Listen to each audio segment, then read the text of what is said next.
So if you're paying attention to the footage in this video, which you might or might not be, for whatever reason, I suck with Allen Iverson, but I'm good with his teammates, which makes absolutely no sense given these Sixers, but it's time to be mean to some free agents.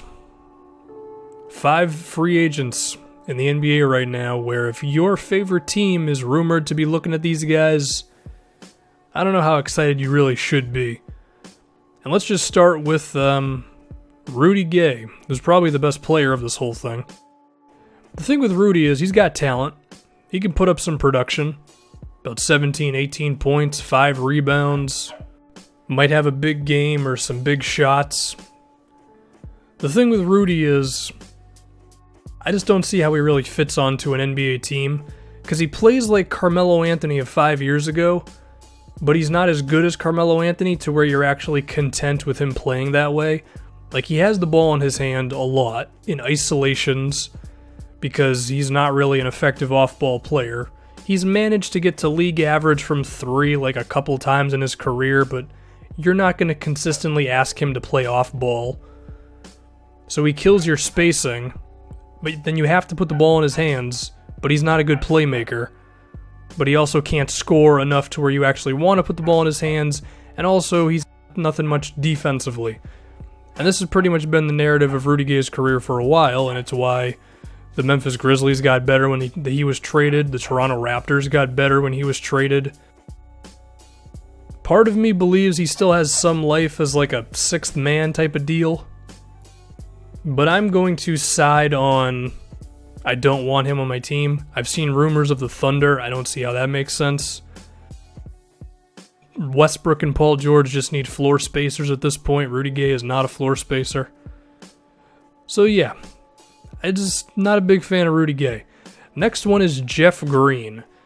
Green, if you made like the template of a wing player who's good, from a physical standpoint, Jeff Green is kind of in that realm. I mean, he's like 6'8", 6'9", decently athletic. Guy can move up and down the floor, at least pretty well. But he's never been able to develop any sort of ability in the NBA. Defensively, he's a disappointment. You think he's this guy who can defend multiple positions, and he just never has developed the smarts on how to really play defense. And then offensively, can't really create his own shot. Has had some success from 3 in his career, but he's fallen off a cliff lately. Like, what does he do? He can't play off ball. He can't really do anything with the ball in his hands either. I mean, this previous season for the Magic, he was one of the least efficient players in the NBA. And he was getting paid, like, a decent amount of money. And it seems like every year someone believes that he's the missing piece.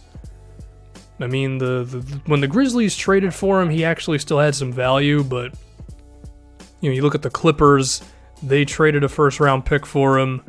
The Magic signed him this previous season.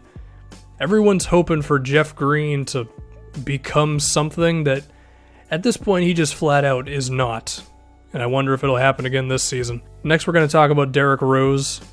And it hurts my heart because, at one time, of course, D. Rose was a special player, and if he never gets hurt, who knows where he is among the top players in the league right now. But for one, his playmaking abilities, they're pretty not good. He averages about 4 assists a game, which is just not okay for a guy who has the ball in his hands as much as he does. His 3-point shooting is completely non-existent, so he needs the ball in his hands. But when he has the ball in his hands, his ability to beat defenders is not what it once was, and sure, he's a good mid-range shooter, but when you combine that with not being that great in any other area, do I really want Derrick Rose on my team at this point? I think if he has a really good head coach, and he's a backup point guard with shooters around him, I think he has a place on an NBA team. But that needs to be so perfect of a situation. Is it really worth it? Would it not be better to get a guy like a Darren Collison, who's a very good 3-point shooter and averaged basically the same amount of assists as Derrick Rose did last season, but Collison is perfectly fine with just being like a part of an offense? Because I'd rather have that than what Derrick Rose is at this point in his career. Next, we're going to go with Tyreke Evans. There's a common theme with some of these guys, which is they have the ball in their hands, but you don't really want the ball in their hands. Tyreke has also never been able to really figure out the three-pointer. He's had a couple of, stretches where he's been good from three. One season he shot 38% from three or something, but he played 35 games or something. He's never been able to put together an entire 82-game season of good outside shooting. And then when the ball is in his hands, he's really not much of a playmaker. He's gotten to 6 assists a game once. He also averaged 3 turnovers in the process. So is he really that special of a distributor? No, not really. And I think he's a guy who oftentimes, he misses things on the floor. There might be a switch, and he could get it to his big man for an easy post-up or something, and he just doesn't notice that it's there. So I would not want my favorite team to give Tyreke Evans maybe $9 or $10 million a season to over-dribble the ball and not be very efficient. And last one is Rajon Rondo. At one time, Rondo was an awesome defensive player, someone who attacked the rim, was a great playmaker, and if you left him open from mid-range, he could actually kill you. One season, he actually shot really well from mid-range if you go look at some of his shot charts.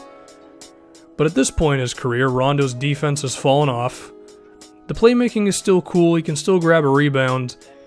His inability to get to the rim in any way whatsoever is kind of alarming.